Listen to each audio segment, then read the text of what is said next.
Менин боюмда бар. Икрам аканы көргүм келди.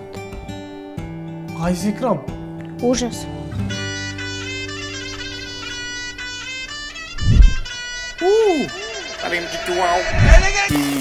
Билбейм. Биз УЗИге бара элекпиз. Эми Кудайдын бергени. Сюрприз болсун деп атабыз. Сюрприз? Ооба. Как раз гендер пати кылбайсыңар да. 3, 2, 1. Не болду?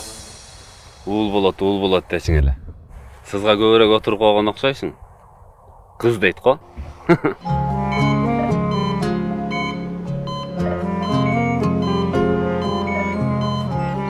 Сиз эмне ошондо биздин кызыбызга куанбай элесизби?